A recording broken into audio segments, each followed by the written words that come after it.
అందరికీ నమస్కారము. శ్రీ వీరభద్రస్వామి వారి దివ్య చరిత్రపై ఒక అద్భుతమైన డివోషనల్ క్విజ్కు స్వాగతం. ఓం శ్రీ వీరభద్రాయ నమః. ఇంకా ఆలస్యం ఎందుకు, వీడియోను ప్రారంభిద్దాం. వీరభద్రుడు ఎవరి ఉగ్రస్వరూపంగా భావించబడతాడు? శ్రీ మహావిష్ణువు, పరమశివుడు, బ్రహ్మదేవుడు, కుమారస్వామి.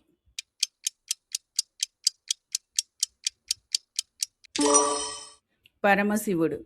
వీరభద్రుడు పరమశివుని ఉగ్రశక్తి నుంచి అవతరించిన మహాపరాక్రమశాలి. ధర్మాన్ని రక్షించడం, అధర్మాన్ని శిక్షించడం ఆయన అవతార లక్ష్యం. శివుని కోపాగ్నికి ప్రతిరూపంగా పురాణాలు వీరభద్రుడిని వర్ణిస్తాయి. వీరభద్రుడు ఏ సంఘటన కారణంగా అవతరించాడు? సముద్రమథనం, దక్షుని యజ్ఞం, తారకాసుర వధ, గంగావతరణం.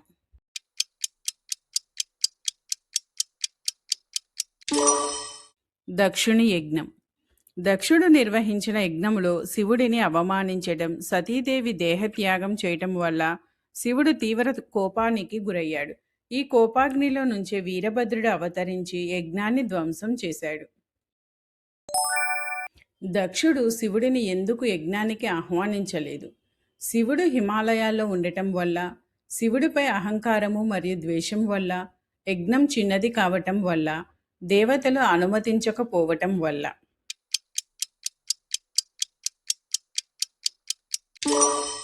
శివుడిపై అహంకారము మరియు ద్వేషం వల్ల. దక్షునికి తన పదవి, గర్వం ఎక్కువైంది. శివుడు వైరాగ్య జీవనాన్ని తక్కువగా చూసి ఆయనను అవమానించాడు. అహంకారము ఎంతటి గొప్పవారినైనా పతనానికి దారితీస్తుందని ఈ సంఘటన తెలియచేస్తుంది. సతీదేవి యోగాగ్నిలో దేహత్యాగం చేయడానికి ప్రధాన కారణం ఏమిటి? అనారోగ్యం, యుద్ధంలో గాయపడటం, శివుడి అవమానాన్ని భరించలేకపోవటం, దేవతల ఆజ్ఞ.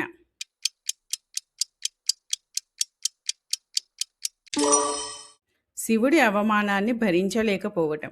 తన భర్త అయిన పరమశివుడిని తన తండ్రి దక్షుడు అందరి ముందు అవమానించటం చూసి సతీదేవి తీవ్ర మనోవేదనకు గురైంది. భర్త గౌరవాన్ని కాపాడేందుకు యోగాగ్నిలో తన దేహాన్ని త్యజించింది. పురాణాల ప్రకారం వీరభద్రుడు ఎలా అవతరించాడు?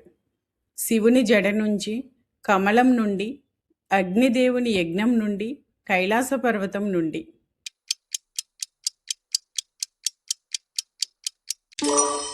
శివుని జట నుంచి. శివుడు తన జటలోని ఒక వెంట్రుకను భూమిపై విసిరినప్పుడు ఆ దివ్యశక్తి నుంచి వీరభద్రుడు అవతరించాడని శివపురాణం చెబుతుంది. వీరభద్రుడు ధ్వంసం చేసిన యజ్ఞం ఎవరిది? బ్రహ్మదేవుడు, ఇంద్రుడు, దక్ష ప్రజాపతి, వశిష్ఠ మహర్షి.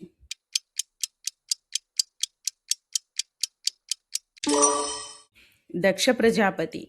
దక్షుని యజ్ఞం అహంకారము, అవమానంతో నిండిపోయింది. అందుకే వీరభద్రుడు దానిని ధ్వంసం చేసి అధర్మంపై ధర్మం విజయం సాధిస్తుందని తెలియచేశాడు. వీరభద్రుడు దక్షునికి ఏ శిక్ష విధించాడు? రాజ్యం నుండి పంపించాడు, కారాగారంలో బంధించాడు, తలను ఖండించాడు, శాపం ఇచ్చాడు.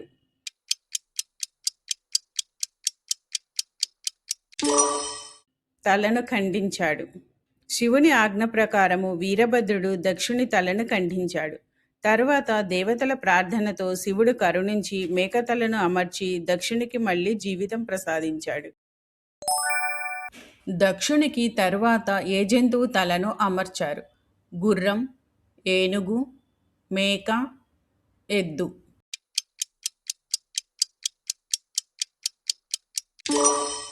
మేక. శివుడు దక్షునికి మేకతలను అమర్చి తిరిగి బతికించాడు.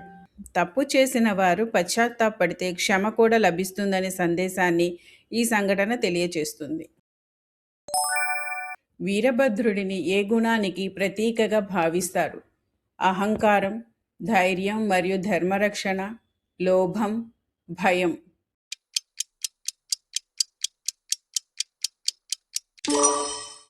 ధైర్యం మరియు ధర్మరక్షణ.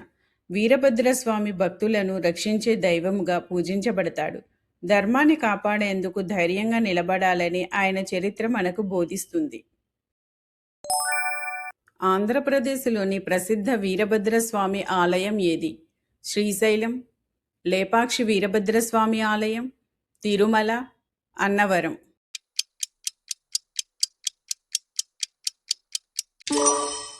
లేపాక్షి వీరభద్రస్వామి ఆలయం.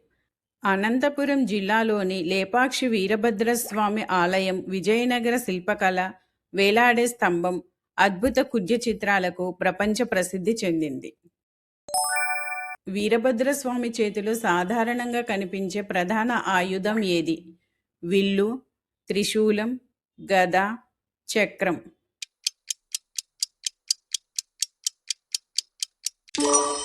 త్రిశూలం. త్రిశూలం శివుని ప్రధాన ఆయుధం. వీరభద్రస్వామి శివుని ఉగ్రరూపం కావటంతో త్రిశూలం, ఖడ్గం, డాలు వంటి ఆయుధాలతో దర్శనమిస్తాడు. ఇది అధర్మాన్ని నాశనం చేసే దైవశక్తికి ప్రతీకలు. వీరభద్రస్వామిని ఎక్కువగా ఏ దేవుని ఆలయాలలో ఆరాధిస్తారు? విష్ణు ఆలయాలు, శివాలయాలు, సూర్య ఆలయాలు, గణపతి ఆలయాలు.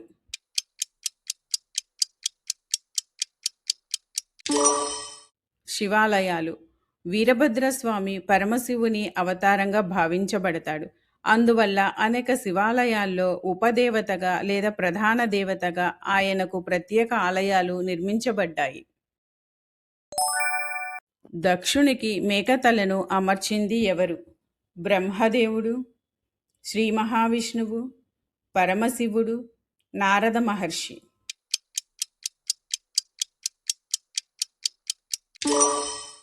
పరమశివుడు. వీరభద్రుడు శిక్షించిన తర్వాత దేవతల ప్రార్థనపై పరమశివుడు కరుణించి దక్షునికి మేకతలను అమర్చి మళ్లీ జీవం ప్రసాదించాడు. శిక్షతో పాటు కరుణ కూడా దైవగుణమని ఇది తెలియచేస్తుంది. వీరభద్రస్వామి కథ ప్రధానంగా ఏ పురాణంలో వివరించబడింది? భాగవత పురాణం, శివపురాణం, గరుడ పురాణం, వామన పురాణం.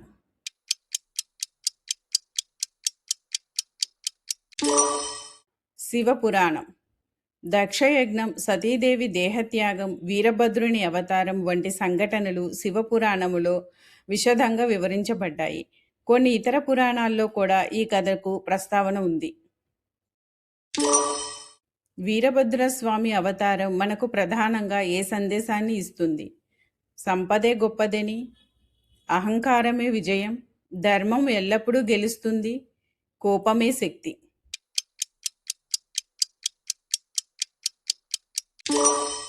ధర్మం ఎల్లప్పుడూ గెలుస్తుంది. దక్షుని అహంకారం చివరికి అతని అవమానానికి కారణమైంది. ధర్మాన్ని అవమానించిన వారు శిక్షను అనుభవిస్తారని, సత్యం చివరికి విజయం సాధిస్తుందని వీరభద్రుని చరిత్ర బోధిస్తుంది. లేపాక్షి వీరభద్రస్వామి ఆలయం ఏ రాజవంశ కాలంలో నిర్మించబడింది?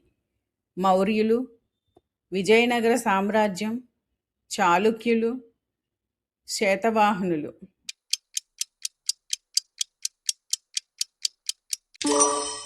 విజయనగర సామ్రాజ్యం. లేపాక్షి ఆలయం విజయనగర సామ్రాజ్య కాలంలో నిర్మించబడింది. ఈ ఆలయం అద్భుత శిల్పకళ, గోడ చిత్రాలు మరియు వేలాడే స్తంభం వల్ల ప్రపంచవ్యాప్తంగా ప్రసిద్ధి చెందింది. వీరభద్రస్వామిని భక్తులు ప్రధానముగా దేనికోసం ప్రార్థిస్తారు? ధైర్యం మరియు రక్షణ కోసం, ఎక్కువ సంపద కోసం, రాజ్యం పొందేందుకు, సంగీత విద్య కోసం.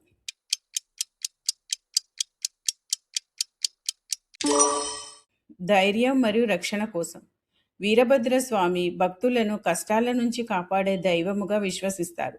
ధైర్యం, శక్తి, శత్రుభయం తొలగాలని అనేక మంది భక్తులు ఆయనను ప్రార్థిస్తారు. వీరభద్రస్వామి ఏ దేవితో సంబంధం కలిగిన అవతార కథలో ప్రధాన పాత్ర పోషిస్తాడు? లక్ష్మీదేవి, సరస్వతీదేవి, సతీదేవి, గంగాదేవి.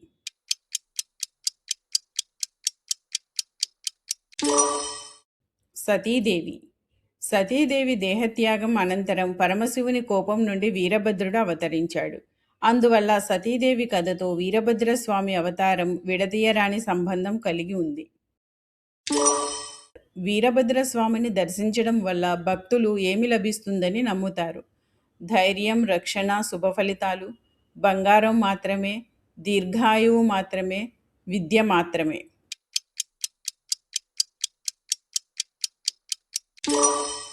ధైర్యం, రక్షణ, శుభ ఫలితాలు.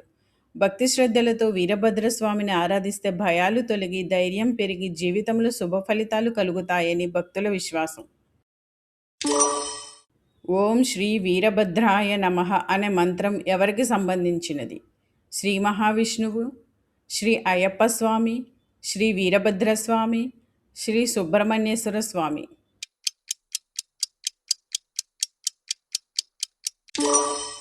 శ్రీ వీరభద్రస్వామి.